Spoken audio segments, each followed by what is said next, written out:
Hi everyone, my name is Randall Fernanda, and on behalf of UQ, I'm excited to welcome you to our event today, Careers of the Future.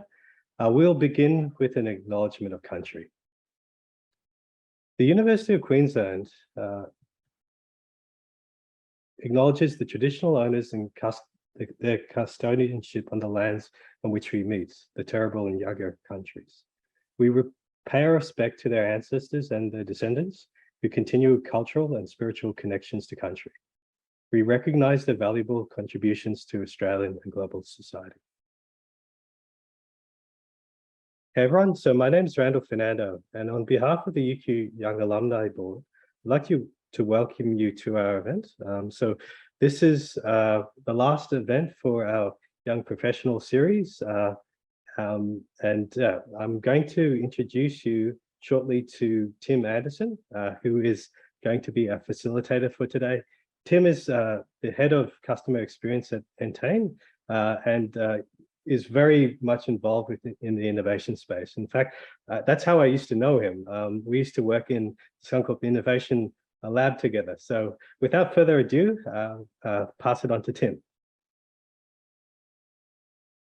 Thank you, Randall. Hello, everyone. As Randall said, thanks heaps for joining us.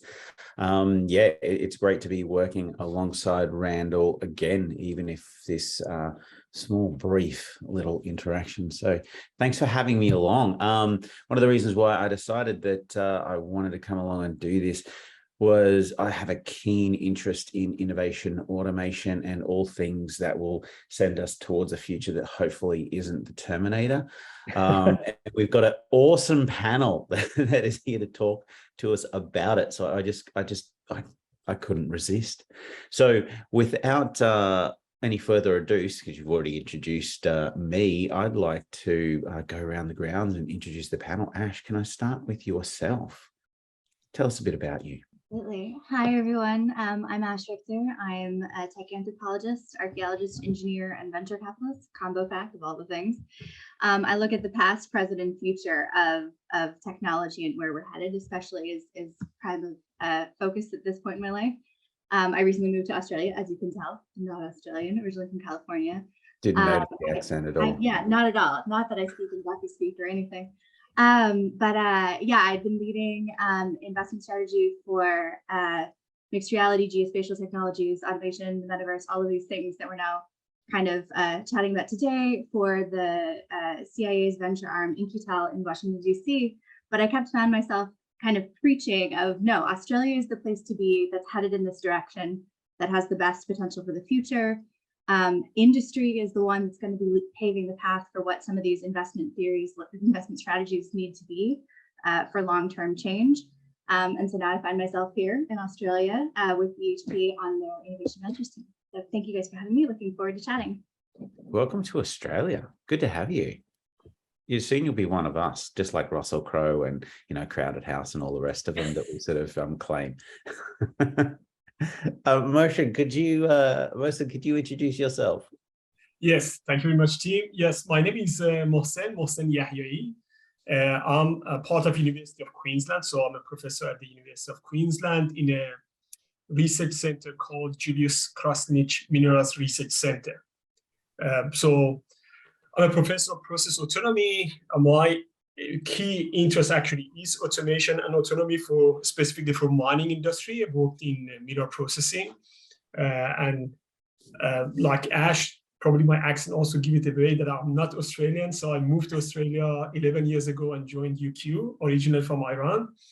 And I've been working in mining industry and mineral processing for a long time. And my passion about automation started when I started my master's degree and I was in charge of automating a whole process. And I'm pretty much interested in moving toward fully autonomous processing plants, hopefully not turning into Terminators. Fantastic. I'll keep you to that. You don't look like an evil villain with that beautiful wisteria behind you, so I think that's okay. Virginia, could you introduce yourself? Sure. As you can tell by my accent, I was born in Australia, raised in Australia, but my dad's an academic, so I have lived in England a couple of times. So, and I also lived in America, my professional career. So I've got a little bit of a mismatch of some words. So yeah, you'll notice, Ash, I roll my R's sometimes and can't make the American. Anyway, I've been in the data space for about 30 years, as you can tell by my hair color. So I started actually at BHP very early on in my career as a mathematics and statistics cadet in the 1990s. And I think we'll cover this, but back then, big data was, maybe 1 million rows was considered really scary big data. So things have changed quite a lot in the 30 years I've been in the space. I did do a PhD in machine learning, and straight after that, I went and worked for Boeing in Seattle, which was really cool, working in a whole building of, really nerdy mathematics, physics people who were solving fun aerospace problems. I hated the climate, so I came back to Australia. And since then, I've worked in data science, in medicine, back to BHP again, which is where I met Randall. And then also, mining, construction, aviation, I've said medicine, e-commerce startups, so at Koala and Milk Run. And I've just very recently joined a rapid trading firm. So I'm doing now financial services data science. So I think I've got a lot of breadth across a lot of industries, but perhaps not the depth that some of these guys have got. But yeah, really looking forward to it. Oh, wow. No, yeah, it totally impresses me. And where it comes to the hair color, I always prescribe to the Peter Lorre philosophy, where he always comes up to me all the time and goes, Tim, it looks like you've got a lot more respect and wisdom growing in there. So yeah, no problems whatsoever. I feel you. Navinda, sorry, you were just off my screen for a second. I thought, oh no, has he left? He's here. Could you introduce yourself? Thanks, Tim. It's great to be amongst this panel. So my name is Navinda Kotage. I lead the robotics and autonomous systems group at CSIRO. So for those who are not familiar with the pronunciation of the acronym, that is CSIRO, which is the Commonwealth Scientific and Industrial Research Organization, which also happens to be the National Science Agency in Australia. So I lead a group of very talented researchers and engineers, close to about 100 people by now. And we mainly focus on doing what we call field robotics. That is where we deploy robots and systems into environments where we have little to no control over the environmental purpose. Fantastic. My camera keeps turning off. I'll try to figure out what's going on, but I'll keep talking. So yeah, I joined CSIRO about 13 years ago, and before that I did my PhD at ANU in Canberra, and before that I did my undergrad studies back in Sri Lanka a while back. So I moved to Australia about 18 years ago. And my background in studies is in physics and a bit of computer science. Fantastic. Now, since I'm running this show and I have biases, I want to go with one of my biases. When Randall was saying we met back in the Suncorp Innovation Labs, one of the favorite things I was doing as a part of the Strategic Innovation Division was talking with digital anthropologists. So, Ash, I need to ask you, from a tech anthropologist point of view, how far do you think automation will go? Like I was saying before, my biggest fear is Terminator. So yeah, how far do you reckon it'll actually go, given your experience? I think it will ultimately depend on how much we change the systems around it, our social and economic systems. If we don't change much of anything, we're going to keep repeating certain patterns. We're going to see a sort of the fear mongering that we've been seeing about AI and some of these other systems will kind of potentially even get a little worse, especially since a lot of these recent sort of levels of automation are actually threatening sort of high-paying professional jobs like the legal kind of career area. And it'll be some extreme pushback. And so I don't think we'll see as much change. That said, there's definitely some amazing conversations going around worldwide about what we should be doing and how we could be changing things. And I think that that's really exciting, that even things like our basic economic system in the West, capitalism itself, is on the potential chopping block with some of these guys from Harvard and Yale and some of these women from Colombia and Emory, like it's amazing what everybody is willing to question these days in the pursuit of these things. And if we also change those norms alongside everything else, and therefore are able to even invest more heavily in some of these technology spaces, as well as the kind of transition to get everybody going and taken care of while we kind of move towards the future, then I think we'll see profound change and a crazy shakeup. So it depends on what we do now, basically. So it's conversations like this that will hopefully make the difference and kind of push forward on change and get everybody over that hurdle of, wait, no, we can't do this. Even though we've seen it so often before, historically, we've seen this turnover before. I mean, the Industrial Revolution, our lifestyle looks nothing, even like the early Industrial Revolution, let alone all of the centuries before that, let alone in the previous iterations as things have changed, as information flows have changed. It's always a massive shakeup. Jobs are created and then lost. Categories rise and then fall. But we never seem to get used to it. So if we can get used to it this time, I think we could do a lot, and it would be really cool. Hopefully not Terminator, but that is all. Even with the cool, there's still a dystopia, utopia kind of decision that'll happen there. But you need people like me to stop fear mongering with my Terminator comments. No, I think we do need to talk about these things though. Like, this is why we have science fiction. This is why we have this area of pop culture, is to put it on the table and be like, hey, this is a potential thing that's coming. We need to be prepared for this. We need to talk about it. Favorite fact of all time for me, the brothers Julian Huxley and I'm forgetting his name. A. Huxley. It's a weird name. He wrote Brave New World. So the one brother, Aldous. Aldous, thank you. Yeah. Aldous Huxley wrote Brave New World to kind of terrify us with, hey, look at these issues of automation. Look at these things going on. We need to talk about this. He pushed it out. It's on the major curriculum in the US still. It's still something we talk about. His brother Julian Huxley founded the UNESCO section of the UN and was like, we don't just need to talk about it, we need to do something about it. And the fact that those two are related, the conversations that family must have had over the dinner table and like their network, it's just, I love it. Fantastic. Now, Moshe, I saw you shaking your head there when Ash was talking about how far we will go. What are your thoughts on that?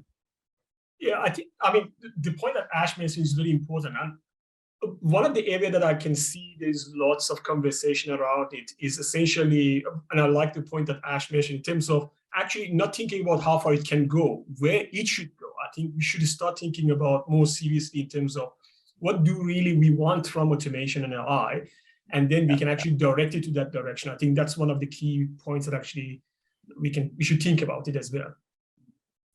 Yeah, so you're talking like the ethics around it or the end goal? No, I think it's about the end goal, not really. I mean, the ethics is obviously something that always is going to be there. It doesn't matter where it ends up. We have to think about that. But I think like the need or the requirements of the minority groups as well. Not only thinking about where the world and economic of the world actually drive us toward that direction, but also we have to think actually where do we need to be there from the human perspective, and then we start planning for that. Obviously, the legal and all of the ethical aspects is still surrounding the whole topic, and we have to be aware of that and think about that one as well, I think. So, Ash, do you think like preparing the world for these changes and getting better at changes, knowing that we're really crap at changes, do you think that what's happened with us for COVID over the past 2 years or however long this long period has gone, do you think that that's helped us to change in different ways and could expedite things? Absolutely. I think it's been a silver lining on a really, really horrible situation worldwide, that it has sped up not just technology use, but technology adoption. It forced thousands of people into these new digital systems that everybody had been very averse towards. Think about it. There used to be people who refused to take like a Skype call or a Zoom call and be like, no, we have to. Even on international teams, it was still kind of everybody traveling around. And now it's arguably the preference in a really exciting way. It's opening things up, and it's lining up also with what we see, like gaming culture, for example. I love looking at gaming culture as a precursor for some of the interconnected pieces that we're going to see, as well as even the games themselves, as what automation and automatic analytics can actually like do for you in an environmental situation. I mean, picture walking down the beach with all of the augmented pieces telling you what everything is if you want, or gamifying your seashell, like anything is possible. We actually already have all the tools to do this right now. We're just not necessarily applying them into these other spaces, but they are there in the game spaces. And so that level of interconnectivity of people breaking down barriers, talking to each other across the world, building new communities, totally, COVID sped that up and put it forefront in everybody's faces. So I'm going to jump around a bit. Virginia, you've had like over 20 years experience. You've got a really broad view of a lot of different industries. So, you know, what have you seen change over time in that AI space, the data space? So I think, as I mentioned in my intro, what is considered big data? I mean, that's pretty obvious, but also something that's coming up. Interestingly, at the moment, in the good old days of the 1990s, you had to think about every bit and every definition of data, every bit that you stored something. What is the retention policy? And now there's a school of thought saying, well, it's so cheap to store and process data, just keep it. But then how does that work with privacy? Again, so there's been really amazing advances in that it's so cheap to process and store data, but I think we need to not lose sight of, that data is a thing that has no meaning, because then I think we've all seen, recently in Australia, data breaches, etc. So that's one big thing that's changed. One thing I joke at sometimes when I talk to university students is that I think Forbes said that data and data science is one of the sexiest jobs of the 21st century. And I said, when I was studying it in 1990, it was not sexy. So I think it's become a very popular, and a lot more industries picking up getting the most out of their data, augmenting data, etc. And I think the other thing is there's been a whole bunch of new careers, and I'm sure Ash would agree with this, that didn't exist when I was studying in the 1990s. So data engineers, for example. So data scientists, I think now are what we used to call statisticians. It's sort of a bit of a moot point on some of the funny chat groups I'm in. But even now, data journalists. So for those of you online who might be very good at telling stories and telling, word stories, there's actually a career now called a data journalist or a data storyteller. Even graphic designers, data artists is another new career. So that would be what I'd say has changed the most. I'd say, what did I say? The size of the data. Don't lose sight that, that data still has, something or, human being, world, environment attached to it. Don't lose sight of that. And then just I just listed half a dozen new careers. Who knows, even in the next 5 years, what new careers with the word data or relating to data are going to pop up. Oh, I love the data storytelling. I'm talking to a few people who I work with at the moment about, that data is really, really interesting. However, half the people you're talking to don't know how to interpret that. Yeah, there's a couple, if I could just sort of very quickly, the Sydney Morning Herald and the ABC are two sort of media companies that have embraced those people as new positions, and I've sort of been involved in helping what would this person do and what would their skills look like, and seen two journalists successfully become. So yeah, I won't name their names, but look out for them in some online stuff with data storytelling. Yeah, I think that's fantastic. No, go Ash, go. Yes. I was just saying, I love where you take this, because there's so many future careers coming out with that data bit on top, and I'm especially excited for data brokers. Especially in the context of the privacy piece that you raised, right? Because we have this really interesting opportunity to, and we're seeing glimpses of it with Web 3.0, but this self-sovereign identity concept of, hey, let's redefine how data is owned and accessed and used, means that if it's our data, we should get a piece of the pie, essentially, and know where it's going. But we're not going to sit and manage every single piece of data. Like, nobody's going to have the time for that, which opens up this whole field of data broker.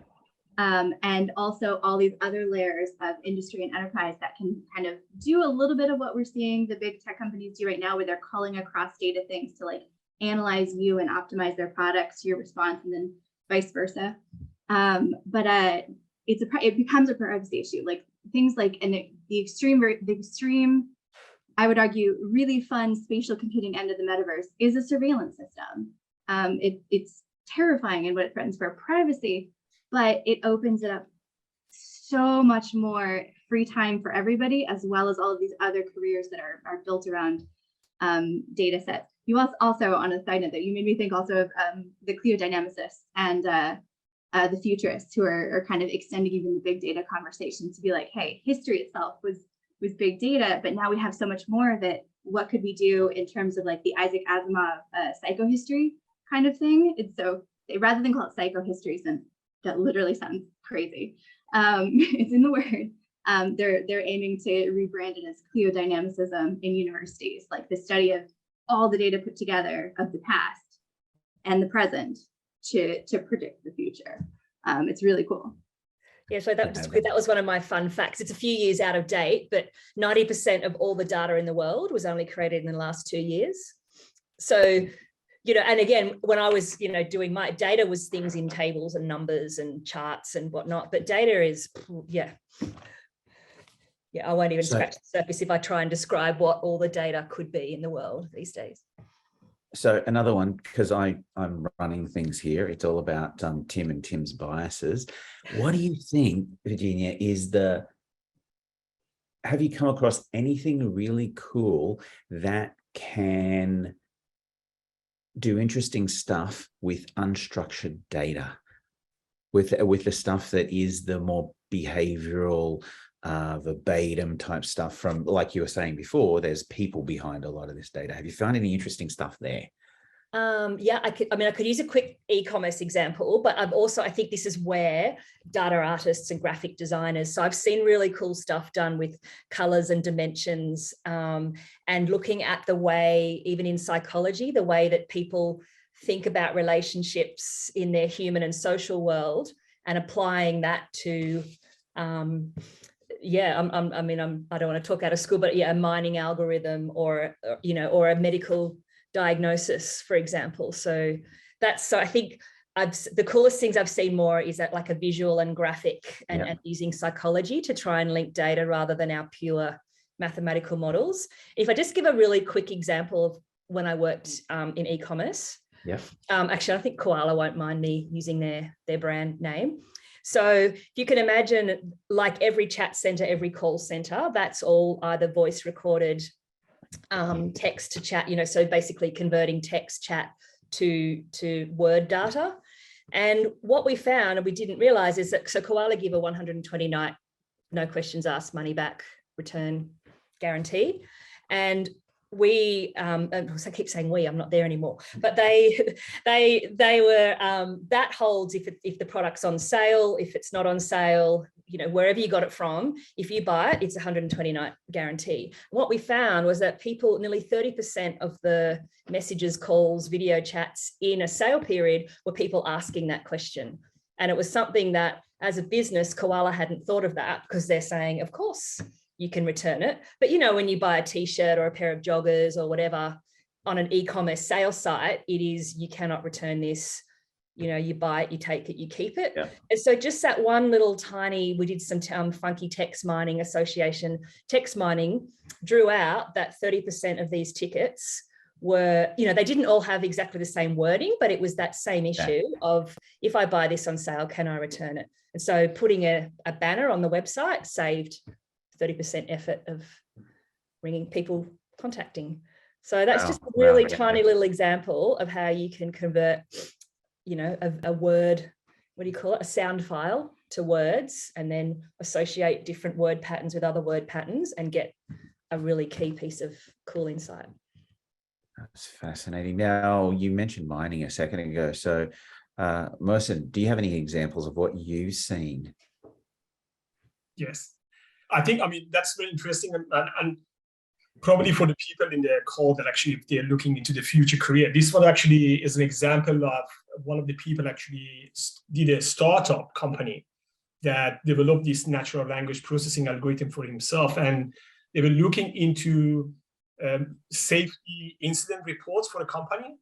It was very amazing for me to understand when they analyzed all of the reports over the 5 years, to identify gaps that exist in procedures, identify cultural issues, and it started actually using that information that was kind of in a text into kind of transforming the health and safety approach in that company. And then later, what they have done, actually, they got into looking into the maintenance report and started identifying things that actually they can change in the maintenance procedure. And I thought actually it's a very cool example that actually a person came up with the idea how I can use this technology, developed it, and then come up with a brilliant idea to essentially say all of these documented health and safety or maintenance report that you have, I can process them and give you some insight that now you can leverage and use it, which was very interesting in that space. Yeah, I find it really interesting when you mention, you can highlight cultural issues from all of this unstructured data, which is usually really painstaking. Yeah, Virginia? Sorry, that was my little finger going up there. Just to feed off that example, again, in a different mining area where I've worked, they found that pulling up people for not wearing their seatbelts on a mine site, which is not, a critical, serious safety incident. That was a massive, and we used the text, as Mohsen said, to predict that when that incidence goes up of pulling people over for not wearing seatbelts, that's a big precursor to something more serious going on. So it's that culture piece, even though there wasn't, a serious consequence, buckle up your seatbelt. It was a really using text, safety report text data. I couldn't see two of those huge mining trucks having like a catastrophic crash, to your point. So I don't know why they'd have the seatbelts, but yes. No, sorry, it was just people in utes, like driving little. Oh, okay, in utes. All the people just doing field inspections and utes and various things on site. Yeah. Well, in that case, everyone should buckle up. But you've got me thinking of monster truck. I'm busy, I'm important, and they just go, and it's their brain and the culture's not right. Yeah. Excuse me, Navinda. I'd just like to pass to you for a second. So, how do you reckon we prepare for a future workforce to best use the tools like robotics and AI?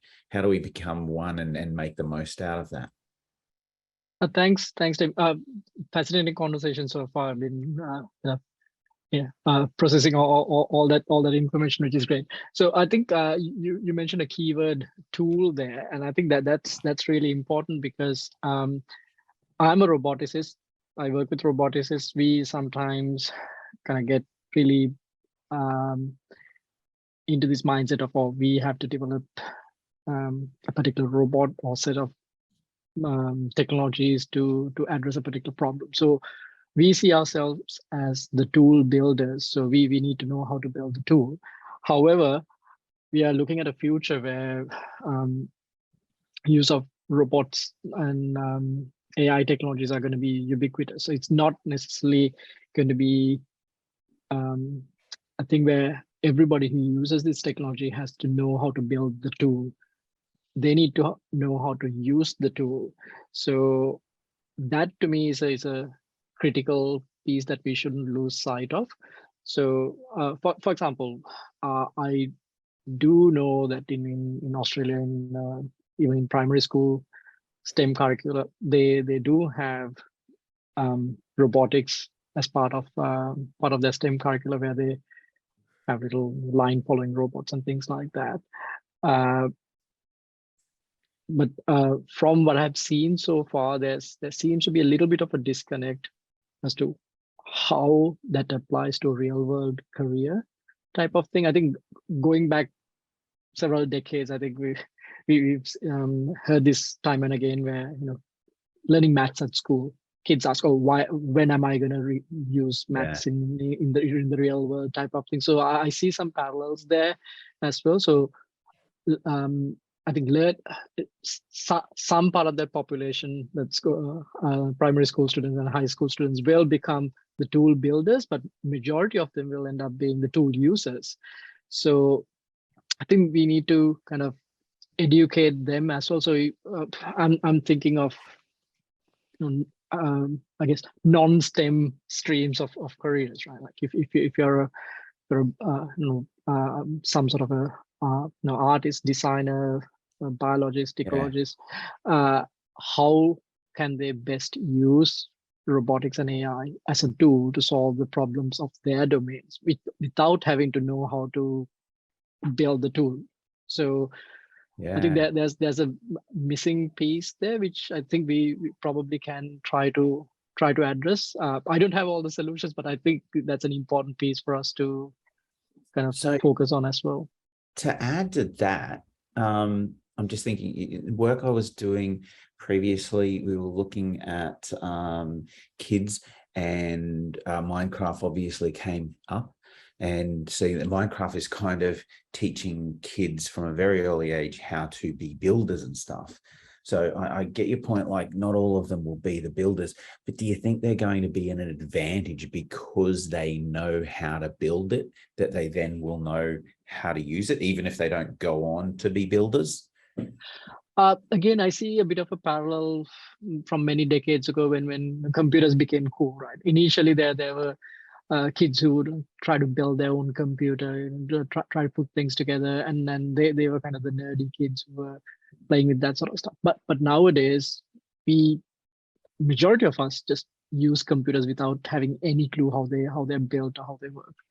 So I think there'll be that transition, right? Like initially, people who know how to build this might have an advantage, but in the longer term, I don't think that will hold. I think the key would be how do you properly use the tool.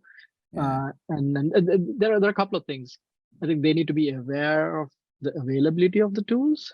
And I think that's part of the education system as well, to make us aware of what are the tools available now, what are the possibilities in the future as well, and then try to kind of develop processes and methods and technologies that can really harness what those tools will offer in the future as well. So I think it's a parallel thing. Like the two, as we know, technology is going to advance, like robotics and AI. That's on a exponential path of development. Parallelly, we need to kind of really push through the idea that people who will use this, they need to kind of have that forward thinking of how would I use technology that will be available in 10 years time, 20 years time to advance my field, or how to solve problems in my field type of thinking. I think that thought sort of links to what Virginia was saying about the data journalists and sort of the storytelling around that, you know, the ability to be able to tell a story of how we best use this so people can understand it. Yeah. Any thoughts from the panel on that? There's so many trends I wanted to, the education piece I think we should circle back to, but I wanted to kind of visit on what this phenomena that you're describing it looks like for startups right now. Because I would actually cite it as an active problem already in terms of what people are choosing to develop, because everybody's focused so hard on that build. They don't actually look at what people need or why they need it. And so it's sort of like everybody will design something for a certain industry without talking to that industry to even see what they've done before. And the geospatial groups in particular, it's kind of terrifying sometimes, like sitting through some of these pitches and being like, you know, that there's like 6 pieces of enterprise software that everybody has access to that does exactly this. Like, Google Esri for me. Just take a look at what they have in their thing. It's not the best. And yeah, we can iterate on it, but it doesn't need to be, we don't need to recreate GIS from scratch. You did not create this concept. And so because everybody's so funnel vision on the, like, I made a thing, they're not questioning the utility of the thing or where we could be going if we knew what that baseline is already. So to everyone in the audience, everyone everywhere, I always urge you, market research, Google it. Check out what it is, whether it's a job you're applying to or software you're trying to use or software you're trying to build. Make sure you know who is doing what where in that space before you go, because Navinda, the struggle is real. It's really kerfuffling because it's so many VC groups throw money at these things. Like, this is where a huge chunk of investment is going. It's going towards these short-term ROI enterprise widgets instead of completely new novel things that will take a little longer to spin up. And so it's one of, I would argue, like the top 10 problems right now, slowing technology development. And I think another thing related to that is also understanding where a piece of technology fits in the value chain as well. So recently we had some interesting conversations with some industry clients and robot manufacturers as well. So initially they were developing robots for industry inspection. So we were actually talking to Boston Dynamics, who built these cool legged robots, and their robots are used in industrial inspection tasks all over the world, and highly popular robot platform. And they have these sensors for detecting, certain anomalies in factories and plants, and then being able to read dials and things like that. So in our lab, we have really cool mapping technologies. So using a LiDAR, we can create really detailed 3D maps. So we asked, wouldn't it be cool for you guys to annotate that 3D map with the information, like where the faults occur and all of that.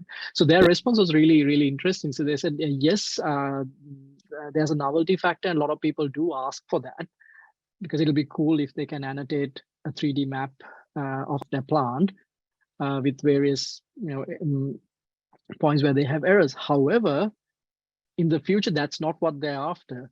In the future, what they want is that data to be incorporated into their plant management software database, so that if there's a fault, a ticket is raised and then maintenance is called. They don't care whether that data is collected by a robot or whether there's a cool map in the chain. So it's kind of understanding where that is right now. That is something cool that clients would want, but that's not what they really need in another few years' time. So kind of understanding that piece, I think that's important as well.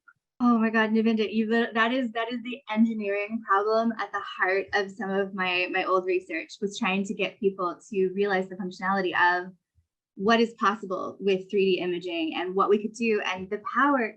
Like, there's so many future jobs that could open up if we would be annotating those 3D data, that 3D data. Like, if this was a functional tool, which it still really isn't. You still have to hand jam most of that, even though software over the last 10, 15 years has come such a long way.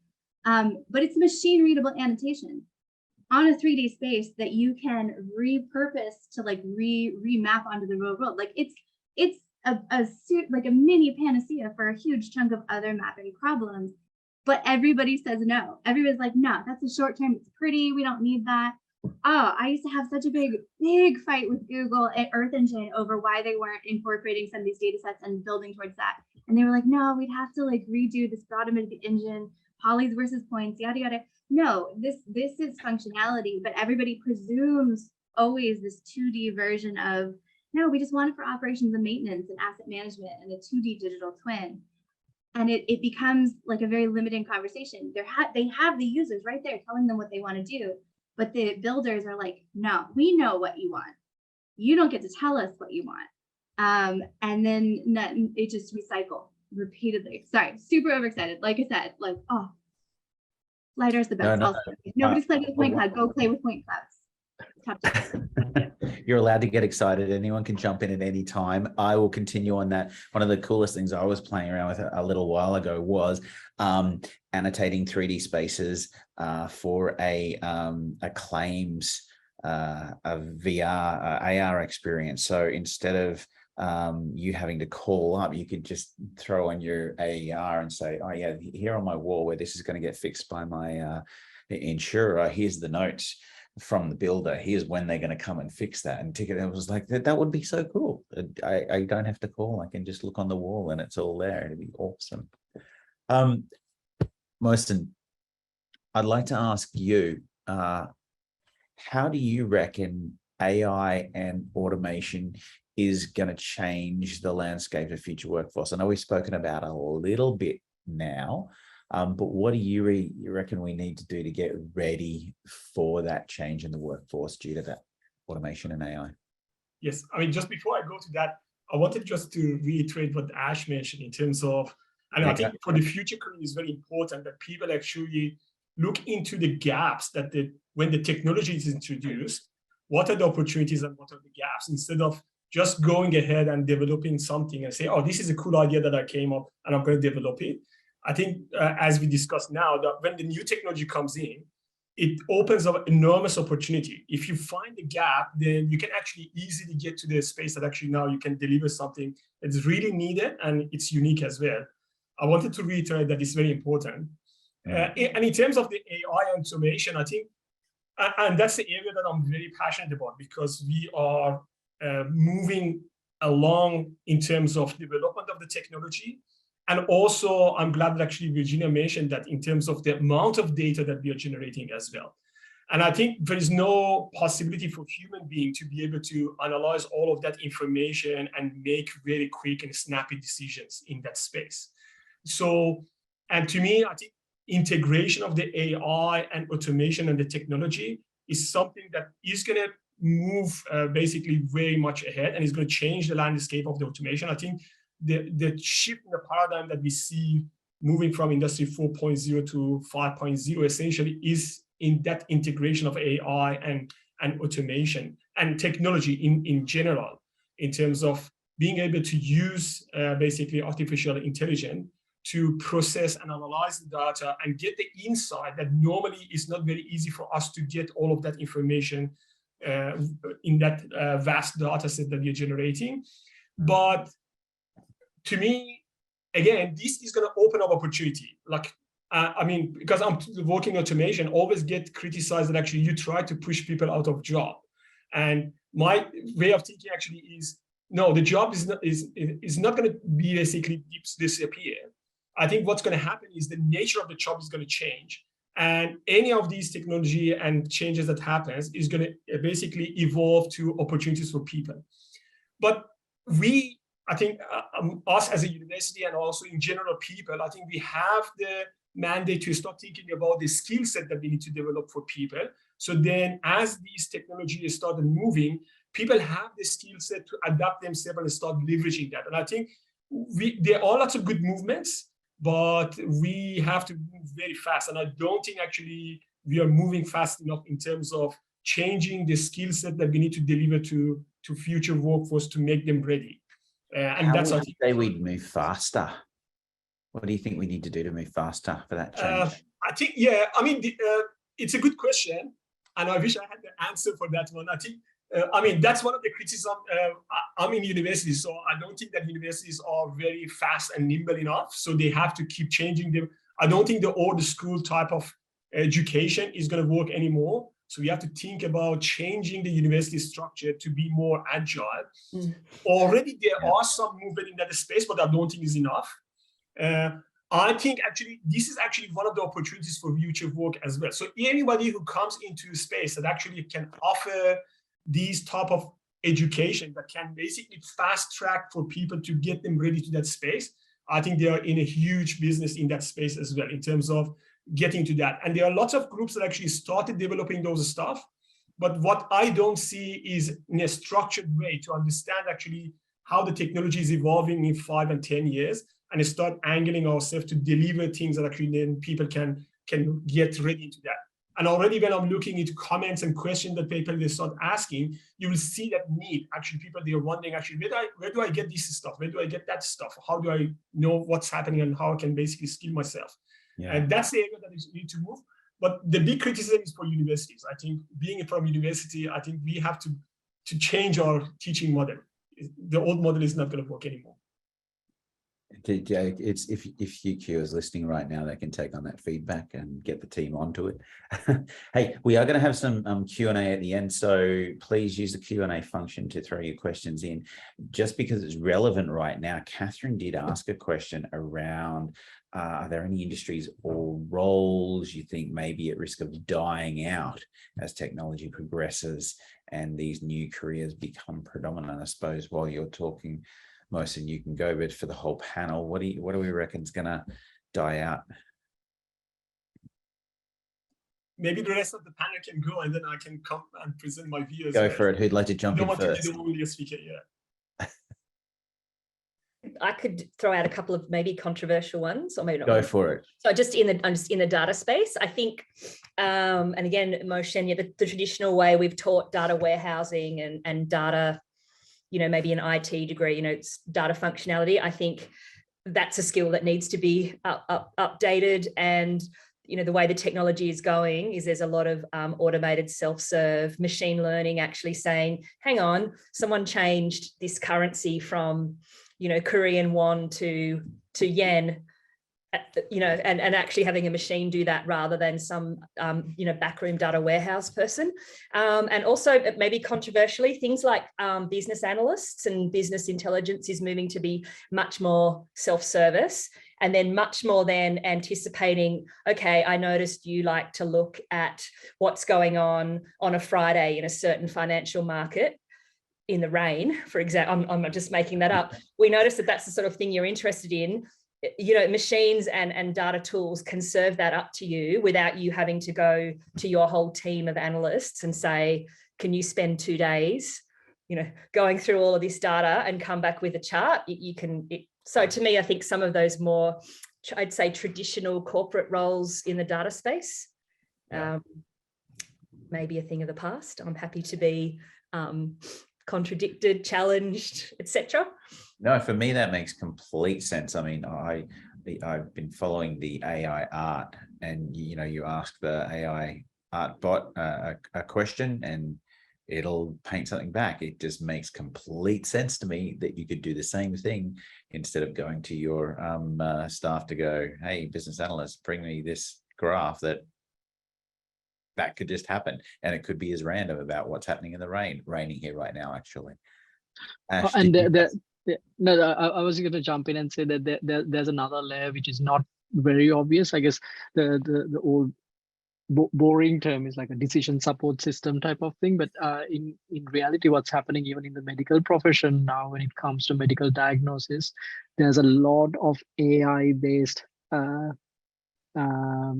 processing that happens in the background, but it's usually not a computer that tells the patient that you probably have a brain tumor or whatever. It'll be a medical professional that does that, but the medical professional would to a large extent rely on some of these AI-based systems that help them make a better diagnosis. And for the patient, that's not very transparent because it's still kind of coming from a human.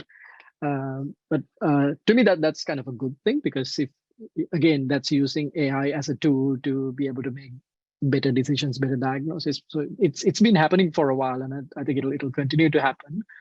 I don't necessarily think that we'll see the medical profession disappearing, but I think they will start to rely more and more on this sort of technology to make better decisions and diagnosis.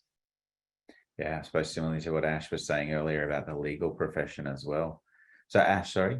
I was gonna say, yeah, that segues nicely into that. I think we're gonna see anything that has research to do precedent is gonna shift, and many of those roles, like everything from paralegal to medical research, you get pretty well paid for some of those positions when you're at a certain level. So it's very threatening up at that end of the spectrum, and I think we'll see that across not just legal lawyers, the judicial system in general. I would actually trust an AI judge if the algorithms were unbiased enough. Then any of the Supreme Court, like half the Supreme Court right now, not to bring up the politics in the US, but at the other end of the socioeconomic spectrum, I think we're also in for a massive, very concerning shift. And this is perhaps where I think a lot of the fear goes in, where maintenance roles, service roles, these things are already on the chopping block. We're seeing that, and everything from the McDonald's to the city's airport is half robotic.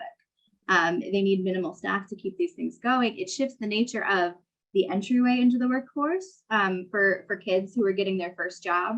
Often these are the roles that are going away, but now it's also going to suit, we're going to get Wallies, basically. We're going to see those more cleaning devices, those things that take away the maintenance jobs.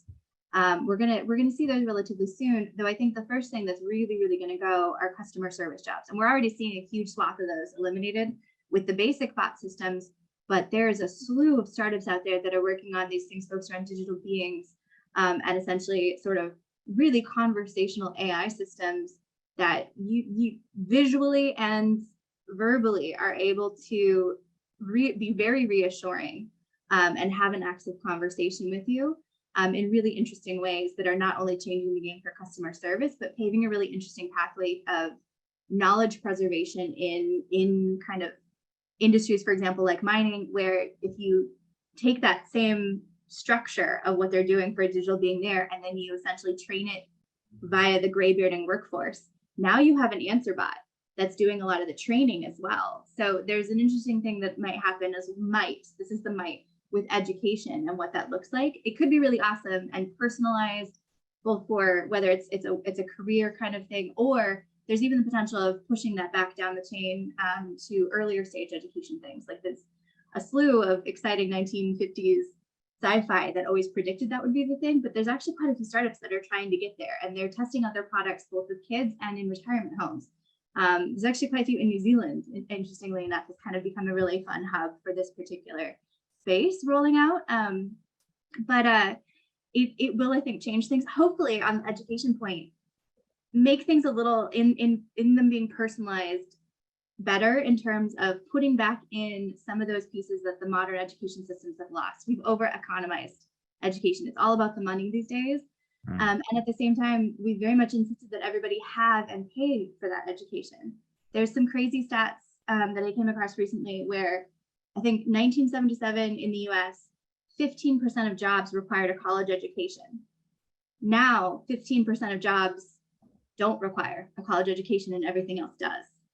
And it's been a profound shift. And this was actually, at least the anthropologists who published on this maintain, this has actually been because we started making people pay so much for money. So universities branded themselves as something that you had to have this type of degree. You had to be doing these things. Otherwise, what are you going to do in the workforce? And then the job hirers pick that up. Oh, well, this makes everybody more qualified.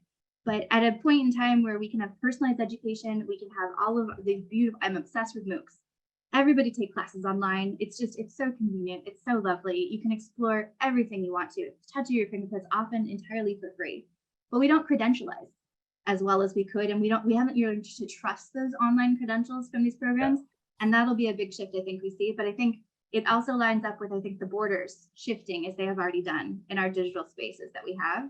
Because right now it's really hard to go from one country to another and have degrees be recognized. This is why we have, for instance, in the refugee crisis in Europe and the Middle East right now, there's an instance of an amazing Syrian neurosurgeon who's ended up a taxi driver in Germany because they won't recognize his extreme experience and qualifications. If we move towards an international system of things along those lines and shift how we even view some of these educational policy issues that are stopping people from utilizing their skill sets, it'd be amazing. I mean, I would say I know people who've barely gone through high school that I would say are way like genius level spectrum versus some folks that I know with 80 degrees. I would rather take my problem or my conversation in that other direction. It doesn't always like mean the same thing, and we need to get used to that. We need to get used to the fact that we have access.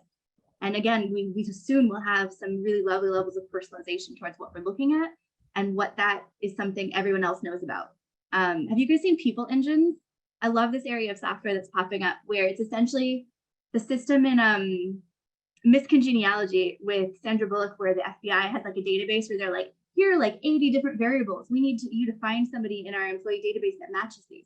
That system didn't exist then, but it's starting to now. And it means even how people hire people might change, because they'll be able to say, hey, I need someone with all of these professional skill sets, educational skill sets, personal skill sets, cultural skill sets even, and cross-reference you and hunt you down that way versus headhunters or HR. That's another category that will shift. Sorry, I'm so focusing. No. This is good because Bianca asked a question earlier about what's our take on the future of creativity, creative problem solving as a skill for future jobs. You know, art, science, collaboration becoming increasingly vital. I'm a big proponent of visual facilitation and drawing and the whole creative space getting out there, as I mentioned about the AI art stuff. So yeah, what is everyone's thoughts about that whole automation going forward? And to your point, Ash, about how we're employing people, what are those sort of soft skills? Are they still going to be increasingly important as we say they are now? I'm happy to jump in on that one. Yeah, go for it. Not a futurist or whatever, but I have hired a lot of people and led a lot of teams and done that for many years. I don't think the creative problem solving is ever going to go away. Perhaps the types of problems that we solve and the way, like the how and the type, but the actual creative process behind that will never go away. And I think in terms of the soft skills, I think I call it playing well with others. So it's hard to sort of enunciate exactly all the traits that make that. And I think even, you know, companies are now sort of forcing or otherwise people to come back into the office. I think it's that playing well with others, that sort of little secret spice that we've perhaps we've gained some amazing things in COVID, but that's one of the things we've lost. And so when I am interviewing people and looking, you know, people in my teams or otherwise, they're the sort of the how do you solve problems, and how do you not, to Ash's point, just recite what you learned in a textbook at university, and like you might have gotten distinction, high distinction, reciting all this stuff back.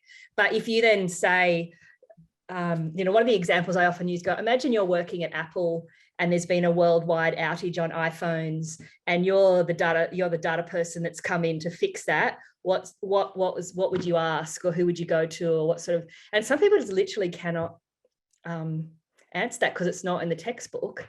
And so that's sort of like, that's just one example of, you know, creative problem solving, and then playing well with others. So they're sort of my two. Yeah. Points. Austin, what do you think? Yeah, I think to again just add up. For me, I think the way that automation at the moment is moving, the visualization is a big part, especially with the multi-dimensional information that we have to provide.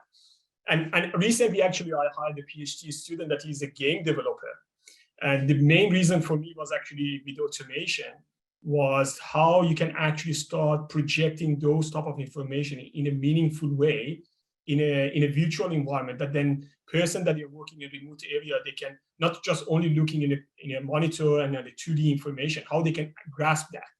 I think the point that you mentioned, team, as well, in terms of that aspect, the visualization and basically being thinking in a different way of interacting with the technology is going to be important. And it's the one area that actually is going to grow very fast, especially with the advances that now we have with the virtual environment, with augmented reality, with basically HoloLens and all of that stuff. So this is a big area that actually is going to have huge impact.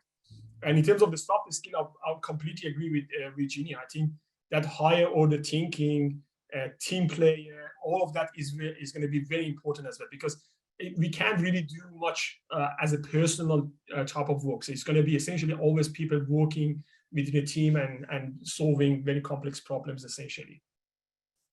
Ash, what are your thoughts? Very much in agreement with the panel. I think the one piece I want to call out is a subsection of playing well with others, is being able to read others and being able to activate the playing well with others in them, even if they're shyer or quieter or louder, or being able to see across those divides and be like, how can we draw people out and in and build a community, have fun while we're doing the work.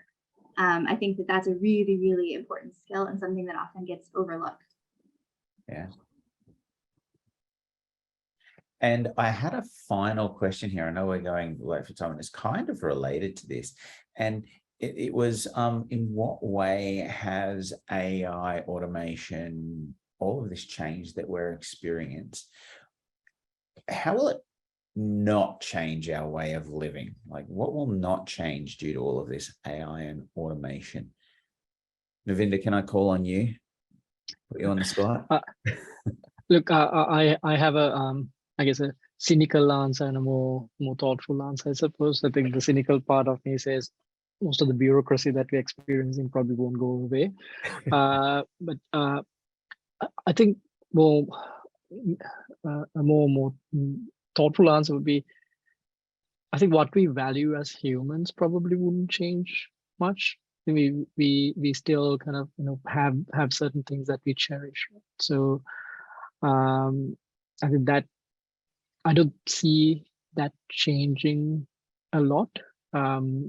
Hopefully that'll kind of maybe change in a positive direction slightly, where we would have a little bit more, you know, free time to really cherish the things that we should be cherishing. Like, you know, spend more time with family and things like that. But yeah, that's kind of my short answer. Who's next? And I agree and disagree simultaneously. Yes, you're allowed to.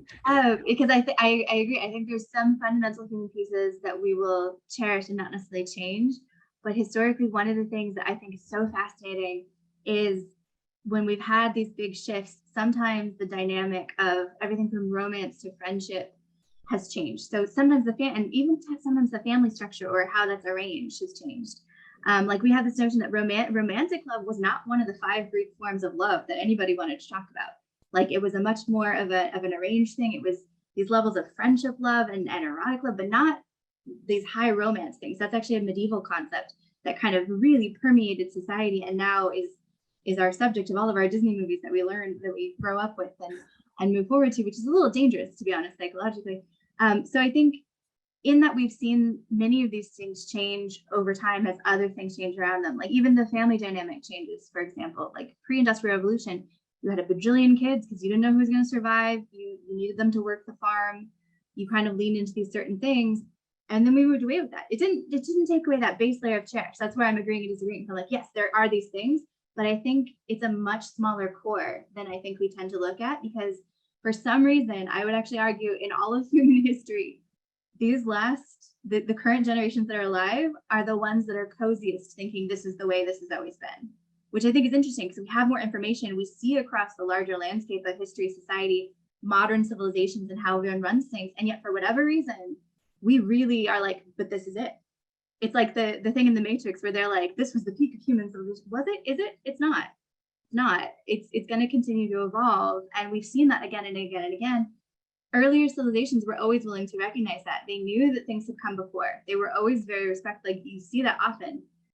Architecture was built to last for that reason. Memory was a huge part of ancient civilizations and what they focused their technological efforts towards. That's why we have Stonehenge. That's why we have the pyramids. It was all about death and memory. And how can we tell people generations from now that we were here? We barely even like mourn our dead in a really, like, it's a very quick, fleeting, here's a ritual, here's a cemetery. We think about them often, but we've structured it where everything's already shifted with respect to that. We don't hang out with the body in a huge chunk of Western civilization for days at a time. It's a big shift, and we haven't even recognized how quickly that's happened in the last 100 years. Other things like that, I think, will change, and I think we'll see this weird area of stuff that we thought was permanent shift in very interesting, and I'm thinking of it hopefully very positive ways. Even going back to memory, I think we can pull that back and be like, no, look at what we can do with memory with these tools, like literally keeping people alive via AI system, or at least their brain, the conversational aspects, not necessarily living brain. I hope you guys know what I mean. Not, I don't mean like sticking them in a room somewhere and they're like, no, I mean like literally like, we at least record their memories, use what we have to sort of still keep their knowledge around. Mohsen, what do you think? What's not going to change? Yeah, I think on top of what Navina said about the bureaucracy, which I share, I personally think actually probably some of the aspects of the creativity and creative industry, especially around art and music and movie, I don't like anything that is developed with AI, certainly in that space. I think that human aspect is something that you really can't take it out. And maybe that's the area that probably is going to be a very, very long way to essentially see that it's changed by AI and automation, especially the human aspects of that part. I think still is a long way to go. Yeah. And I prefer not to change it, at least when I'm not live. And Virginia, what are your thoughts? So on the art and creativity? Oh, on what do you think is not going to change? Like what are the things that AI automation isn't going to change to our way of living? Sorry, am I the last person? Yes, but that's okay. I'll tell you what, I was going to open it to the floor, and there were a few questions here from Gitika and Pravin, which are kind of related, and it's about would issues around lack of empathy for AI pose a problem, and how would we overcome these issues? And I think Pravin raises the issue of the robo-debt disaster and how AI handled the solution without, I suppose, human decisions or human checks in place that could have avoided that. So around, I suppose, the ethics of AI and AI programs, Mohsen, I can see you nodding very So I apologize. I got caught up in Ash's response. I was too busy listening and kind of No, that's nodding and totally listening. okay. My apologies. But did you have thoughts on the ethics of AI while we're here? Or Mohsen, would you like to jump in? Yeah, I would Vijay, love to know on Robodebt. Sorry, if they trained it and tested it and whatnot, or if they just trained it and let it loose. I would like to know more about their processes and even the condensed timelines that they put the modelers or the practitioners under to get something out without back testing, human testing, stakeholder, like all the things. To me, that example kind of reeks of that they didn't follow a sensible and even human input at all in that.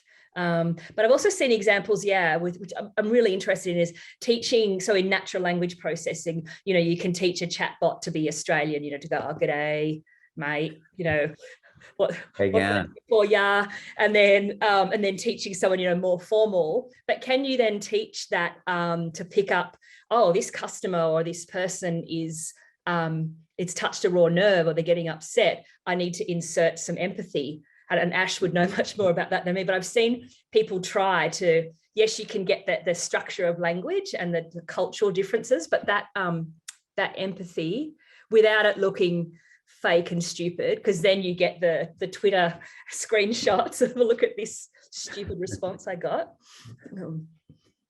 Yeah, Mohsen, did you have stuff to add?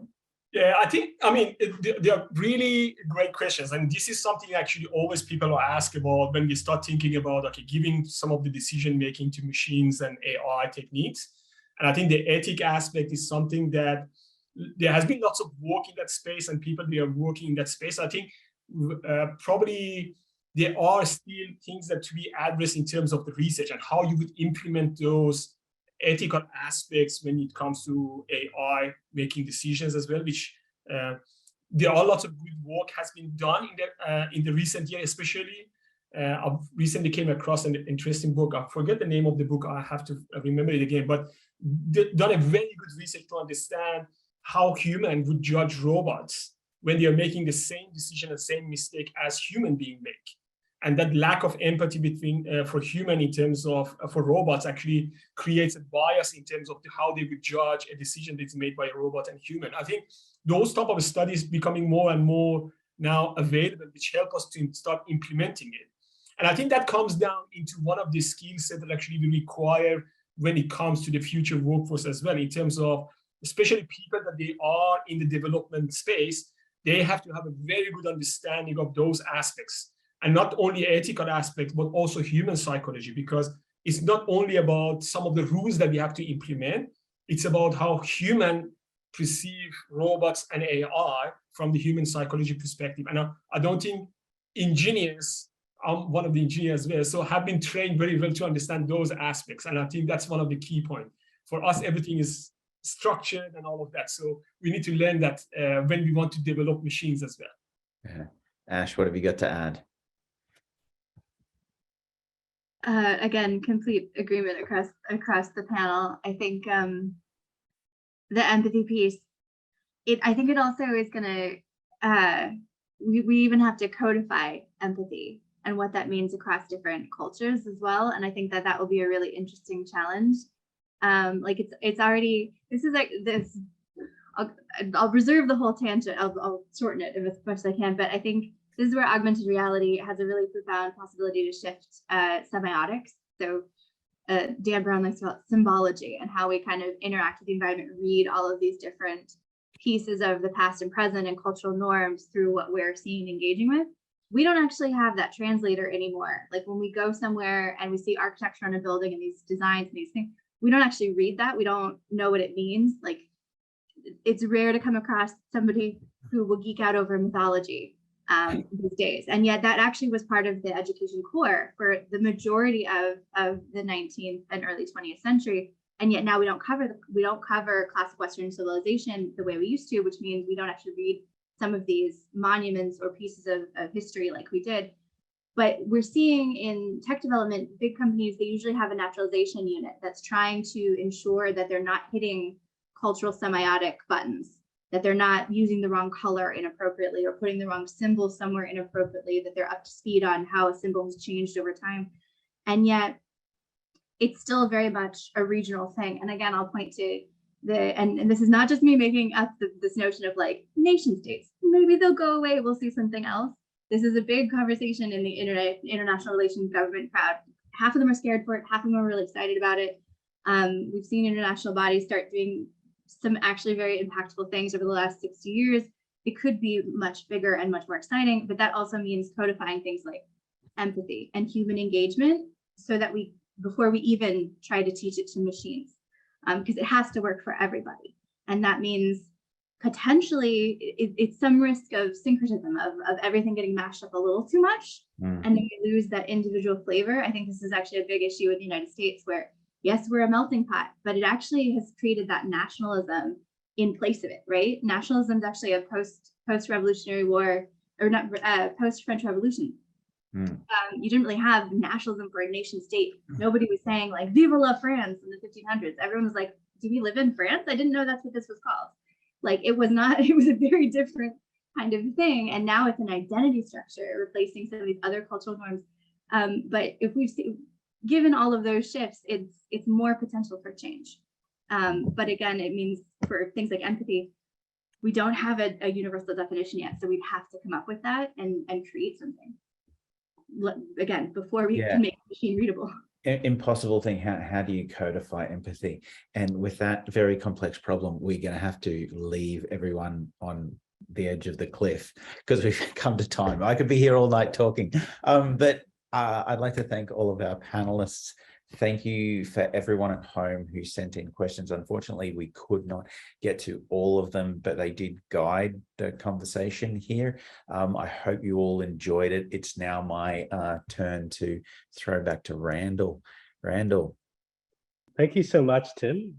We just wanted to take a little bit of an opportunity to please thank the rest of the panelists, including Tim, in the chat. Please thank them, and also if you're interested in finding more about them, on the slide here we have QR codes that you can use to connect with them. So we'll just spend maybe a minute or two just to connect with them. They're all really wonderful people.